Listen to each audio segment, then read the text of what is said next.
April 7, 1962. 8:23 p.m. The hotel ballroom was the kind of place Harlem rarely got invited into. Crystal chandeliers, white tablecloths, violins in the corner instead of saxophones. Cigars and segregation money soaked into the carpet. It was a fundraiser dinner. Law and order in New York, the invitation said. Which, in 1962, usually meant keep Harlem where it is. Ellsworth, Bumpy Johnson hadn't been invited. Mamie had. Not by name. Not on the official list. One of her church friends who worked for a charity had begged her to come. It's good for them to see us, the friend had said. In their rooms. At their tables. We belong to.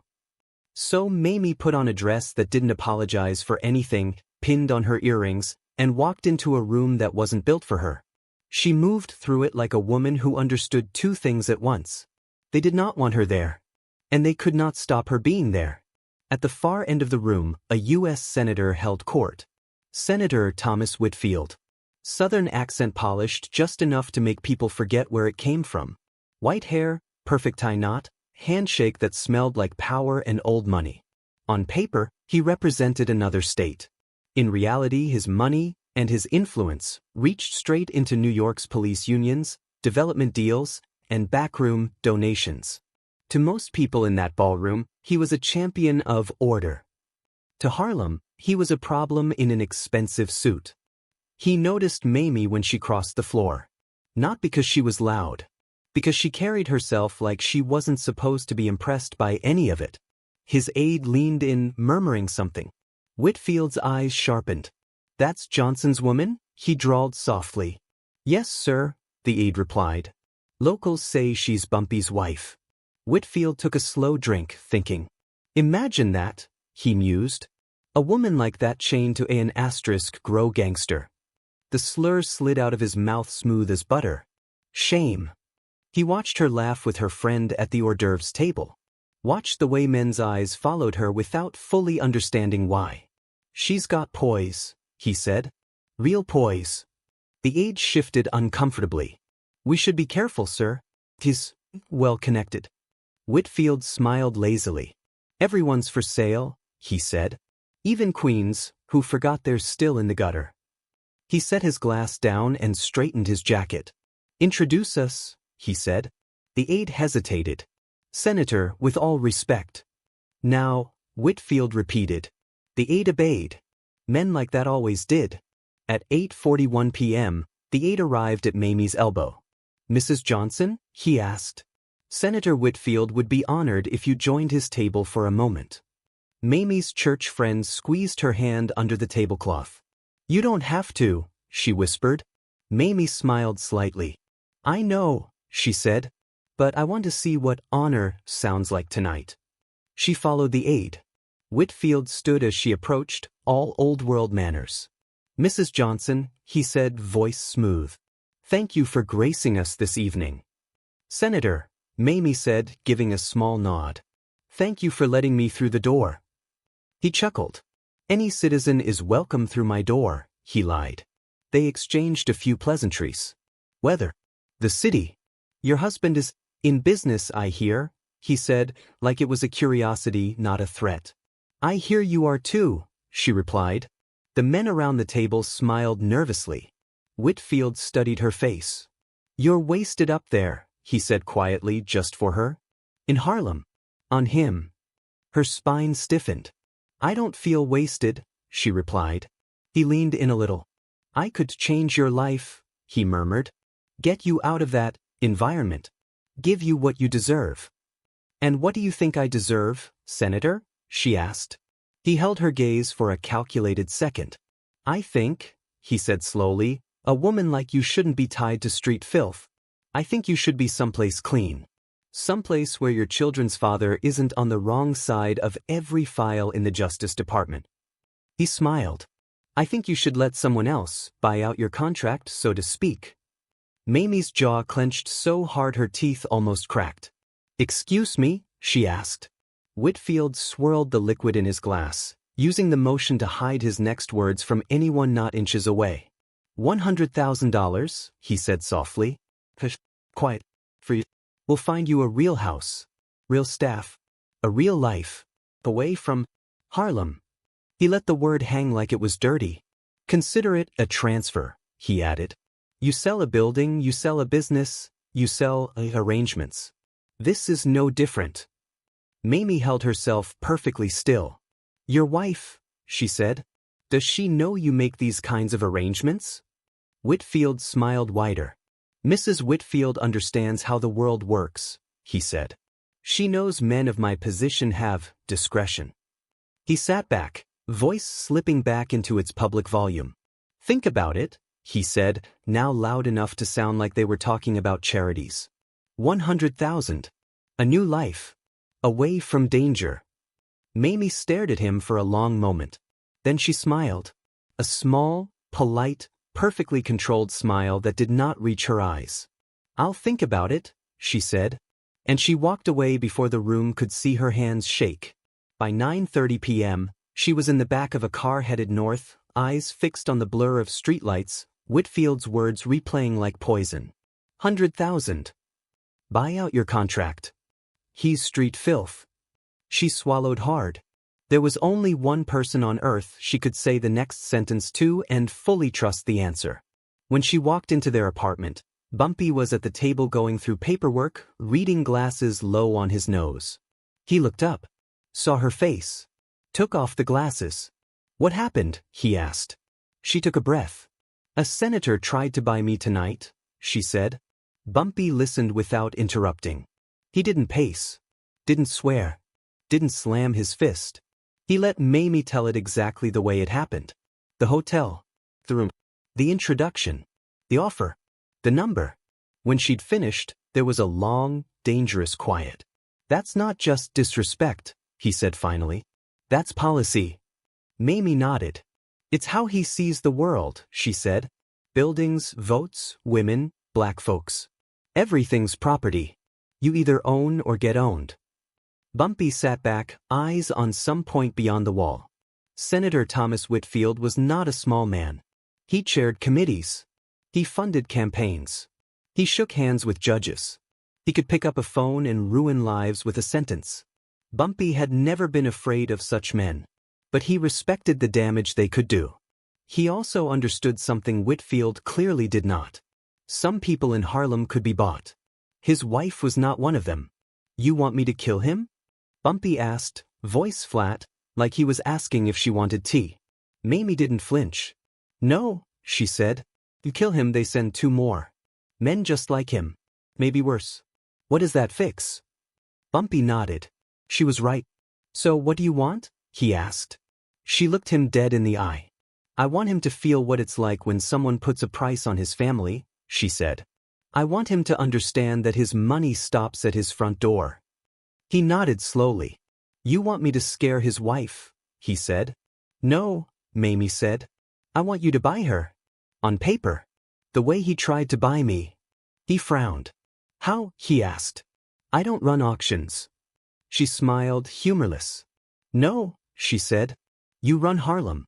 And Harlem's got the one thing he never expects from us. What's that? Money, she said. Leverage. Paper trails. Land deeds. Charity boards. Everything his wife's name is quietly attached to. Understanding clicked in his eyes. You want me to own the ground under her feet, he said.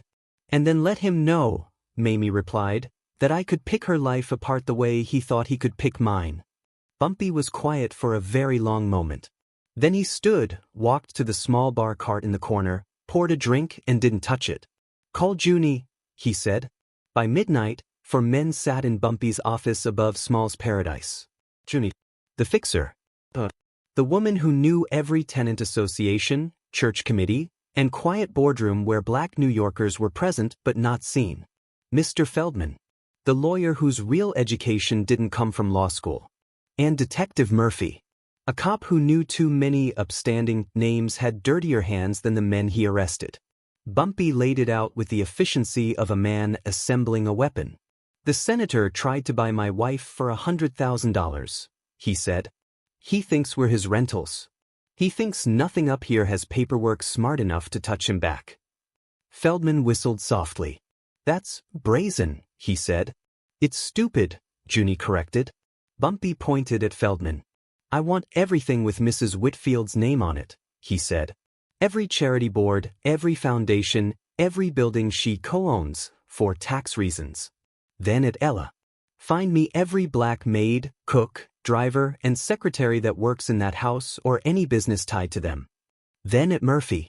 I want rumors confirmed, Bumpy said. Where he really gets his campaign money. Who he cheats on his wife with. Who hates him enough to talk off the record.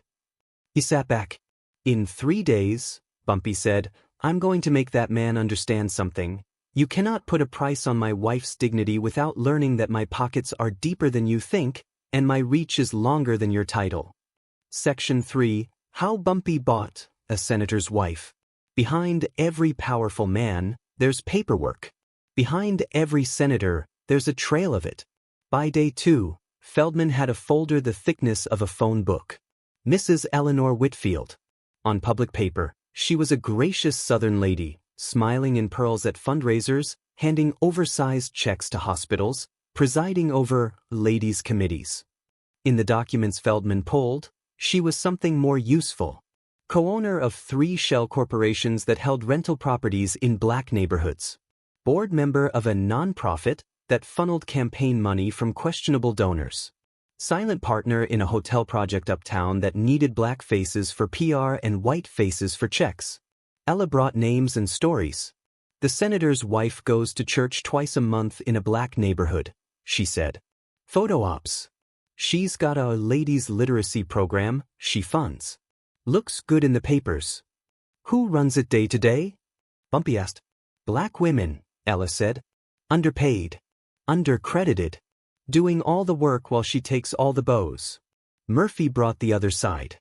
The senator's been careful, he said. No obvious bribes. But he's got 2 weaknesses, vanity, and a gambling habit he thinks nobody knows about. Junie smiled thinly.